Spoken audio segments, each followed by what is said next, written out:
जैसे जैसे धूप तेज हो रही है, एक ही प्रॉब्लम बार बार देखने को मिल रही है और क्वेरीज भी बहुत सारी आ रही हैं कि गुलाब अचानक से सूखने लगा है।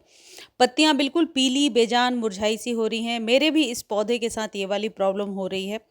तो यदि आपके पौधे के साथ ऐसी प्रॉब्लम हो रही है कि अचानक से पत्तियां येलोइश टाइप की होने लगी हैं और कलियां निकल रही थी लेकिन कलियों का निकलना अब बंद हो गया है, तो आप इस ट्रीटमेंट को कीजिए। ऐसा करने से आपके पौधे पर वापस से दोबारा से कलियां आने लगेंगी और पौधा सूखेगा भी नहीं।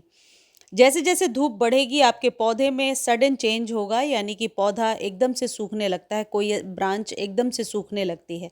इसके लिए आपको क्या करना है वीडियो में आपको मालूम होगा। साथ ही साथ जो खाद मैं बता रही हूँ ये आप अपने सभी पौधों को दे सकते हैं और ये खाद मिट्टी की गुणवत्ता को बनाए रखने में बहुत ज़्यादा मदद करता है।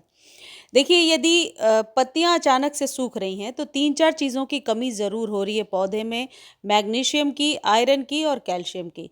इन तीनों की कमी को पूरा करने के लिए हालांकि हमारे पास बहुत सारे घरेलू ट्रीटमेंट हैं जिन्हें करके अपने पौधे को वापस से लश ग्रीन पत्तियां ली जा सकती हैं, वापस से रीग्रो किया जा सकता है। इसके लिए सबसे पहले आपको क्या करना है, अपने पौधे की ऊपरी सतह की गुड़ाई करनी है, यानी मिट्टी को भुरभुरा बनाकर रखना है। वो खाद देने के बाद वापस से मेरे पौधे में थोड़ी थोड़ी छोटी छोटी स्टेम आने लगे। इस खाद को देने के पहले आप अपने पौधे की मिट्टी को अच्छी से ढीली बना लीजिए, यानी कि भुरभुरी सॉइल हो तो सही है। पत्तियां जो सूख करके गिर रही हैं उन्हें आप मैनुअली हटा दीजिए। बहुत देर तक यदि सॉइल में ये रहे, गीले सॉइल में, तो फंगस को भी क्रिएट करती हैं। पत्तियां यदि लगातार गिर रही हैं और न्यू पत्तियां नहीं आ रही हैं तब भी इस खाद को आप ज़रूर डालिए। पहले शुरू में 7 डेज पर दीजिए और बाद में 15 डेज पर।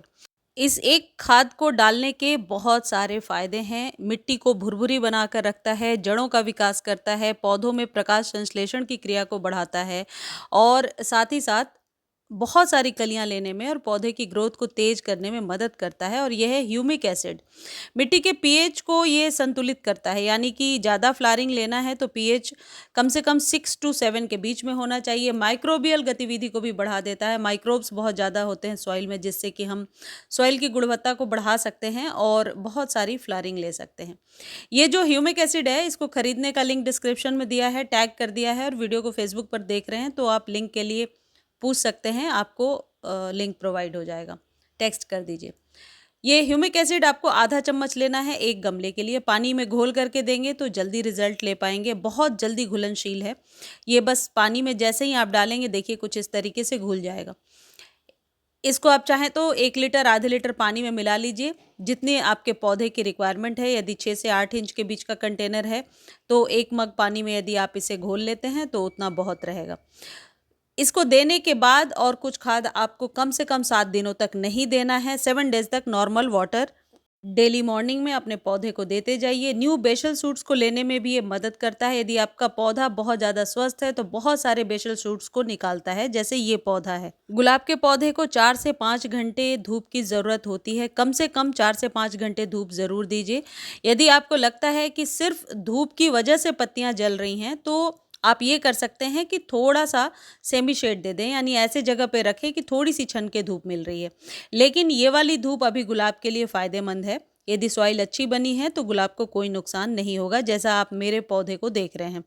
गुलाब के पौधे को अभी आप यदि रीपॉट करना चाहते हैं, कट करना चाहते हैं तो अभी आराम से कर सकते हैं। अब ये जो चीज़ है इसका आप पाउडर बना करके, जैसा कि मैं अक्सर आपको बताती हूँ, प्याज और केले के छिलके को आप सुखा लीजिए, पाउडर बना लीजिए और उस पाउडर को आप गुलाब में मंथ में एक बार दिया करें। इस ये जो खाद है प्याज के छिलके और केले के छिलके वाला, आप इसमें लहसुन के छिलके भी मिला सकते हैं और ये आपके पौधे पर मल्टीपल ग्रोथ को देने में मदद करता है। मिट्टी को बहुत ही बढ़िया मॉइस्चर युक्त बनाकर रखता है, जिससे कि मिट्टी एकदम सूख कर फटती नहीं है। और गर्मियों में इन सब चीज़ों का इस्तेमाल ज़रूर करना चाहिए। आप इसको पानी में भिगो करके पानी को भी यूज़ कर सकते हैं, लेकिन ये बात ध्यान रखें कि 1 लीटर पानी में यदि 2 प्याज के छिलके, 2 केले के छिलके और 1 मुट्ठी लहसुन के छिलके यदि आप भिगो कर रखते हैं और अगले दिन छान कर देते हैं तो फिर उस मिट्टी में पूरे दिन धूप लगना चाहिए, नहीं तो फंगस क्रिएट हो जाएगा। और ये जो चीज़ आप देख रहे हैं ये चाय पत्ती है। चाय पत्ती भी आपको 10 से 15 दिनों पर गुलाब में इस्तेमाल करना है, 1 चम्मच। यूज टी लीफ आप ले सकते हैं। अदरक के टुकड़े आप निकाल दीजिए सुखाने के बाद, जितना निकल सकता है, और फिर इसी चाय पत्ती को यूज़ कीजिए गुलाब पर। ये जो ट्रीटमेंट है ये लॉन्ग टर्म चलता रहता है। इसके इस्तेमाल से आप अपने गुलाब के पौधे की ग्रोथ बहुत अच्छी ले पाएँगे। खाद देते रहने के साथ एक चीज़ और आपको ध्यान रखना है कि गुलाब पर जहाँ भी आप गुलाब को रख रहे हैं आस-पास कोई ऐसा पौधा ना रखें जिसमें कि फंगस लगी हो। कई बार फंगस वाले पौधे के पास हम रख देते हैं तो चींटियाँ सर्कुलेट कर देती हैं मिलीबग्स को या ब्लैक माइट्स को।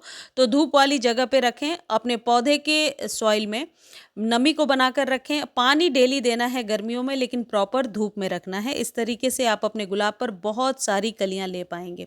गुलाब के पौधे की केयर में बस ये चीज़ ध्यान रखना है कि कभी भी पानी जमा नहीं होना चाहिए, यानी कि वाटर लॉक्ड नहीं होना चाहिए।